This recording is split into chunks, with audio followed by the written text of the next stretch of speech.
آپ صلی اللہ علیہ وسلم کی داڑھی مبارک بھرپور اور گنجان تھی۔ آپ صلی اللہ علیہ وسلم کی پتلی نہایت سیاہ تھی۔ رخسار مبارک ہموار ہلکے تھے، گوشت لٹکے ہوئے نہیں تھے۔ آپ صلی اللہ علیہ وسلم کے دہن مبارک اعتدال کے ساتھ فراخ تھا، یعنی تنگ منہ نہ تھا۔ آپ صلی اللہ علیہ وسلم کے دندان مبارک باریک اور آبدار تھے، اور ان میں سے سامنے کے دانتوں میں ذرا ذرا فصل بھی تھا۔ سینے سے ناف تک بالوں کی ایک باریک لکیر تھی۔ آپ صلی اللہ علیہ وسلم کی گردن مبارک ایسی خوبصورت اور باریک تھی جیسے کہ مورتی کی گردن، صاف تراشی ہوئی تھی اور رنگ میں چاندنی جیسے صاف اور خوبصورت تھی۔ آپ صلی اللہ علیہ وسلم کے سب اعضاء نہایت معتدل اور اوپر اور پرگوشت تھے، اور بدن گھٹا ہوا تھا۔ پیٹ اور سینہ مبارک ہموار تھا، لیکن سینہ مبارک فراخ اور چوڑا تھا۔ آپ صلی اللہ علیہ وسلم کے دونوں مونڈھوں کے درمیان کچھ زیادہ فاصلہ تھا۔ جوڑوں کی ہڈیاں قوی اور بڑی تھی، جو قوت کی دلیل ہے۔ آپ صلی اللہ علیہ وسلم کے بدن کا وہ حصہ بھی جو کپڑوں سے باہر رہتا تھا روشن اور چمکدار تھا۔ سبحان اللہ۔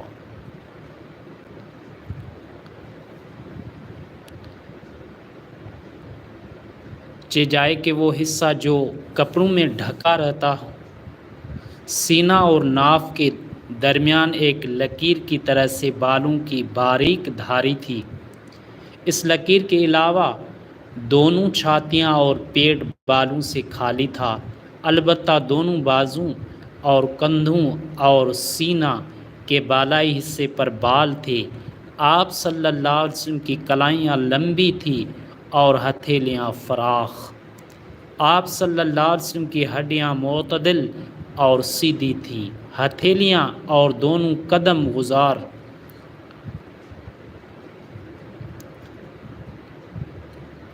اور پرگوشت تھے۔ ہاتھ پاؤں کی انگلیاں تناسب کے ساتھ لمبی تھیں۔ آپ صلی اللہ علیہ وسلم کے تلوے قدرے گہرے تھے، قدم ہموار تھے کہ پانی ان کے صاف ستھرے اور چکنے ہونے کی وجہ سے ان پر ٹھہرتا ہی نہیں، فوراً ڈھل جاتا تھا۔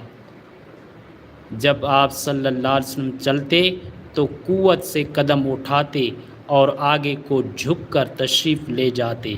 قدم زمین پر آہستہ پڑتا، زور سے نہیں پڑتا تھا۔ آپ صلی اللہ علیہ وسلم تیز رفتار تھے اور ذرا کشادہ قدم رکھتے، چھوٹے چھوٹے قدم نہیں رکھتے تھے۔ جب آپ صلی اللہ علیہ وسلم چلتے تو ایسا معلوم ہوتا تھا گویا نچان میں اتر رہے ہیں۔ جب کسی کی طرف توجہ فرماتے تو پورے بدن سے پھر کر توجہ فرماتے۔ آپ صلی اللہ علیہ وسلم کی نظر نیچی رہتی تھی۔ آپ صلی اللہ علیہ وسلم کی نظر بنسبت آسمان کے زمین کی طرف زیادہ رہتی تھی۔ آپ صلی اللہ علیہ وسلم کی عادت شریفہ عموماً گوشہ چشم سے دیکھنے کی تھی۔ زیادہ شرم و حیا کی وجہ سے پوری آنکھ بھر کر نہیں دیکھتے تھے۔ چلنے میں صحابہ رضی اللہ عنہم کو اپنے آگے کر دیتے تھے اور خود پیچھے رہ جاتے تھے، جس سے ملتے سلام کرنے میں خود ابتدا فرماتے۔